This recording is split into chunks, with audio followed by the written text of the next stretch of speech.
Hello, everybody. We're coming at you from the van. It is really dark in here. That did nothing. We can't open the back door because we're currently cupping,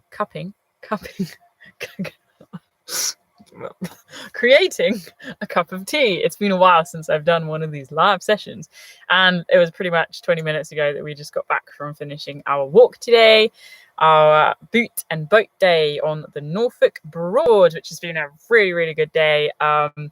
Definitely caught the sun. You guys can't see that in this doom and gloomness, but it's been an amazing day. So we are doing a hangout today, answering all of your questions with regards to Abbie Bikes Britain and Anna Drives Britain. I think should be the brackets. She's just making a cup of tea. Once the tea is made, the doors will be open and there will be glorious light. Light's fading fast, folks. Within this mobile property that we call our home at the moment. So we're coming at you from the van, which is amazing, and I'm going to run you through what Abbie Bikes Britain is in a moment, and everything like that. But what I wanted to say from the off, first of all, is this is a Q&A session. If you have questions, please put them in capital letters on the side. Anna on this side, which you can't see, is going to be looking at the questions on this side in capitals, and I will just answer them because that's kind of what I do. So anyway, Abbie Bikes Britain, we're on the road. It is day 26. Wow, 26 days. Yeah, just wow. So Abbie Bikes Britain, for those of you guys who are unfamiliar, is the project we seem to have found ourselves on at the moment, where basically I'm cycling from Dunnet Head and John O'Groats in Scotland, right on the northernmost point, down to Land's End via each national park.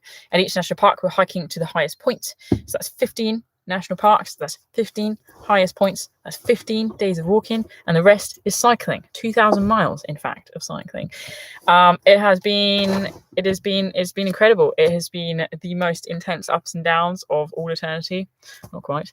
But yeah, we have basically so far, oh look, the door's miraculously opened. What happened there, folks? We've gone through the Cairngorms, the Trossachs, the Lake Northumberland, the Lake District, the Yorkshire Dales, the North York Moors, and today in the North York, in the the Broads. That's the one. It doesn't roll, you know, the Broads. So tomorrow we begin our journey up to the Peak District. Then we are heading to Snowdonia, Pembrokeshire Coast, Brecon Beacons, down to the South Downs, New Forest, Exmoor, Dartmoor, Skadoosh, Land's End. For me, we're in the second third. How many miles have we done? I think we're up to 800-900, something like that.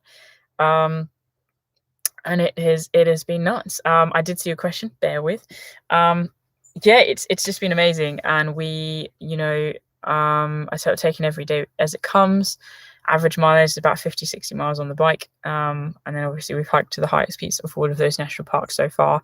We are doing this self and community funded. So the reason why we found ourselves on this 55-day long project is to raise awareness, and not just raise awareness, but spark conversations across the nation about mental health and about environmental conservation and how the two are intertwined. So we're working very closely with National Parks UK, hence why at each national park, or most national parks, we've been walking and engaging with ranger teams and volunteer teams to look at what they are doing to protect and conserve these incredible wild spaces. We've been looking at how wild actually are they. We've been looking at how can we make them more accessible whilst yet not compromising the environmental, ecological, biological aspects of these areas. So we're diving into all the different conversations. And how are we doing that? Well, we'd hope to do it a lot more. We'd hope to do it a lot more online, but it's just been manic, and I'll come to that in a moment. But we are shooting a 3-part film series. So one of our cameramen, has just shot off back to London. So they are with us for a total of 20 of 55 days. And then in between, we're self-shooting. So we are gathering content along the way.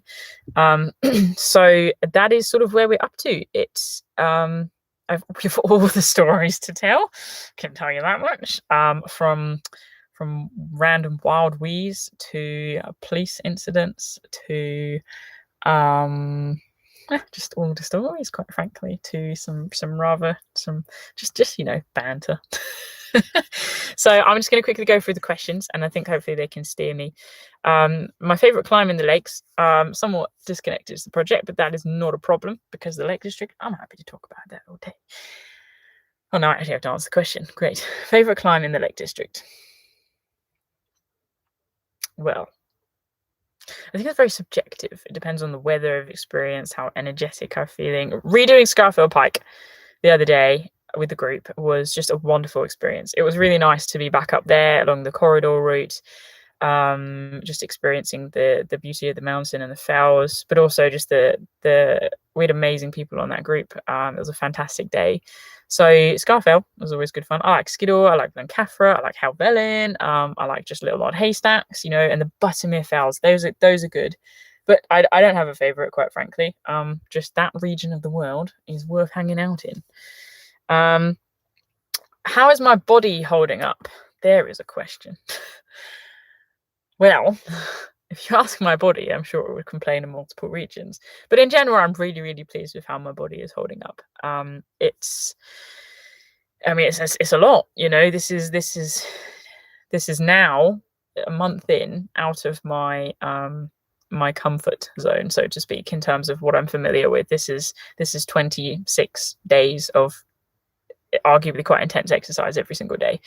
And I'll talk you through what a routine looks like, what the day sort of looks like in a moment. Somebody make a note of that because you know what I mean. But basically, yeah, the body's holding up. I'm struggling. I'm really starting to struggle with my back injury. To be honest, it's the walk days that trigger it more than anything, and that is why I started cycling more to begin with. Yes, because of lockdown and everybody was doing that, but also because the hiking was just getting more and more painful. Oh, we have an amazing sunset right now. Oh, guys, can I just show you this? Pause the thoughts. Come hang out the door a second with me. Look at this. Live on the road. What? What? You get used to this van life thing. Oh, wait, I have to because we have another 27 days. Yes, I'll come back to those questions in a moment. So what was I talking about? I was talking about body. So my back is starting to play up quite a bit, which is getting very uncomfortable, but not as much as so when hiking necessarily. And then my ankle, my left ankle, as many of you guys know, I rolled it a chunk of time ago, and it was very very sore. I couldn't really put a lot of weight on it, and it's just not eased. So I don't entirely know what's going on there. There's nothing sort of, it's moving, but it's sort of, it's this movement, it's the moving it up and down movement that's not ideal. So the cycling doesn't aggravate it too much. It's in between where it's just throbbing. So it's very, very interesting. But I think then, I mean, to be honest, do you want the long list or the short list? My body's holding up, you know, so that's that. My favourite loo with a view. Is that in this project or not? I'll answer both. Not in this project. My favourite loo with a view ever has been in the Moroccan Atlas Mountains during winter. It's actually a proper loo. Well, an actual proper long drop. A couple of planks, you know how it goes. That was astonishing. And it was so good I actually took a picture of myself having a wee onto the toilet with the view because, you know, why didn't they just tell you that? But then on this project, we have some funny loo experiences because it's been desperate at times. I can share one from a couple of days ago, but I really think that's oversharing. What happens on a trip? Stay on a trip. Favorite loo with a view. Scarfell had some good loo stops, isn't it? Ben McDooey. Aye, Ben McDooey. Somebody asked about my Scottish accent. I mean, I'm sure it's improvable, but you know, goes quite nicely with the kilt that I forgot to bring. Shame. This one quite likes it though. Anyway, so sorry I don't have a more defined answer with that. I do try to collect favourite things. I have not collected a favourite loo with a view. Have you raised enough money for the project? That's a very good question. No. We have not yet raised enough. Oh, hang on, we've got a conversation. Nick from the Broads has come to say hello. Absolute freaking legend. We have not raised enough money for the project yet, but we're getting by. As I say, we've had a huge amount of generous donations from you guys. Every penny goes straight into the project. This is a non-commercial project. We're not making anything from it. In fact, the rest is coming out of our pockets. So it's costing a chunk. That's the nature of it. But here's one of the absolute blessings, and I want to give them a massive shout out. They're probably not watching this, and this is sponsored, but it is genuine from the bottom of my heart.